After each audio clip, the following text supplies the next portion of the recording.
travail rend-il malade? En tout cas, de plus en plus de salariés sont absents. Un employé a mis fin à ses jours ce matin en s'immolant par le feu. Ça s'est passé Le fait sur le... d'être toujours plus productif, plus dans la rentabilité, et donc diviser pour mieux. Nous n'avons plus que les longues absences dues à des maladies purement réelles. Bonjour à toutes et à tous et bienvenue, vous écoutez le podcast Syndex et nous commençons ce 3e épisode de notre série sur les risques psychosociaux en accueillant Isabelle Cretegny. Bonjour Isabelle. Bonjour Mathieu.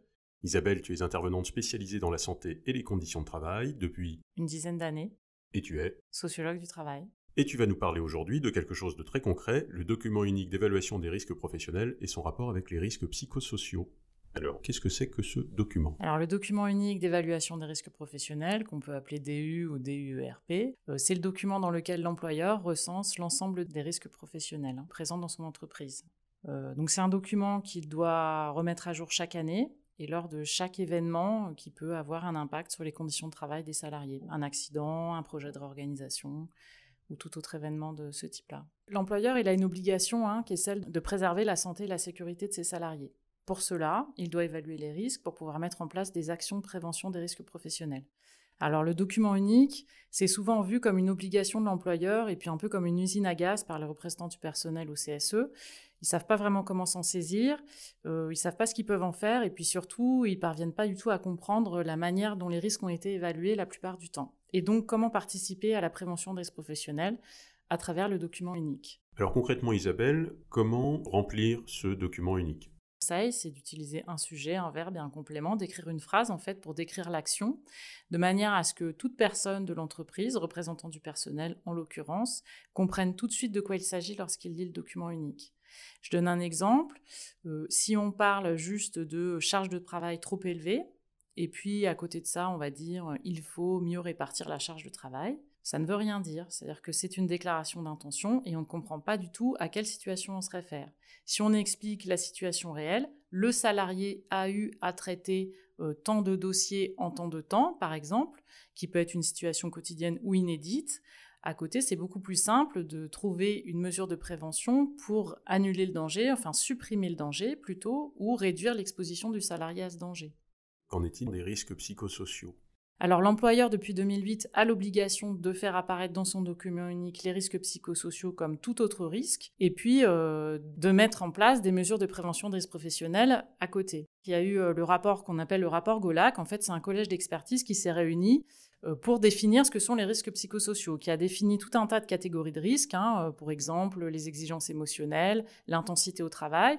Et en fait, depuis qu'il y a eu ce rapport Golac, c'est beaucoup plus facile pour un employeur de pouvoir décliner ces risques au sein de son document unique et puis ensuite de décrire concrètement à quelle situation de travail ça se réfère dans son entreprise. Sauf que les employeurs, la plupart du temps, ne le font pas comme il faudrait le faire, c'est-à-dire à partir de l'analyse du travail réel. Alors, c'est quoi le travail réel ? C'est comment on réalise son travail tous les jours, quels moyens on utilise, quelles difficultés on rencontre, qu'est-ce qui se passe, en fait, tous les imprévus, tous les aléas, tout ce qui se cache entre ce qui est prescrit par l'employeur et puis comment, à la fin, on va réaliser son travail pour répondre aux objectifs qui nous sont assignés. Ce que tu es en train de dire finalement, c'est qu'il vaut mieux associer les salariés à la démarche parce que ce sont eux qui sont le mieux placés pour parler de leur travail et de leurs difficultés. Exactement.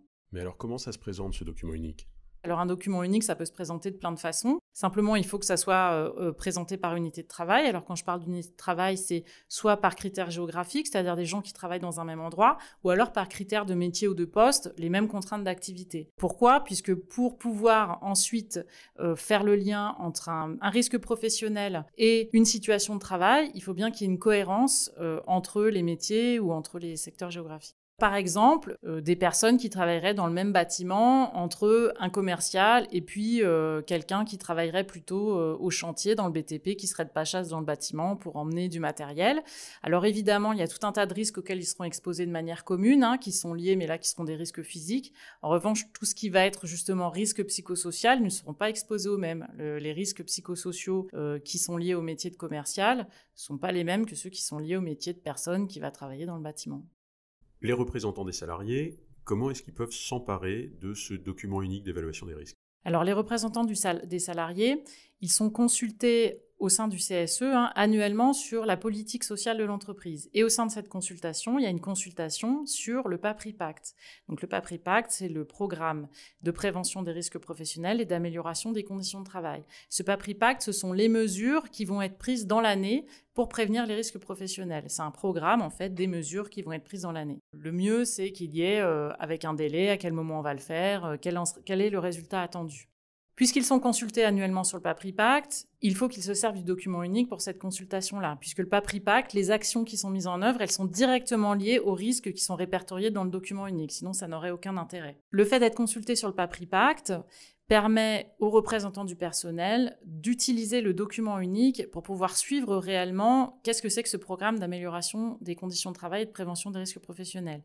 C'est-à-dire que si des actions sont répertoriées dans le PAPRI Pacte, évidemment, il faut qu'elles soient reliées à des risques qui sont évalués et répertoriés dans le document unique. Et de cette manière, ça permet aux représentants du personnel de demander à l'employeur où il en est en matière d'identification des risques professionnels et de prévention et de résultats. À ce moment-là, dans le cadre de la consultation sur la politique sociale, ils peuvent faire appel à un expert, notamment pour les aider à analyser le document unique et le PAPRI Pacte.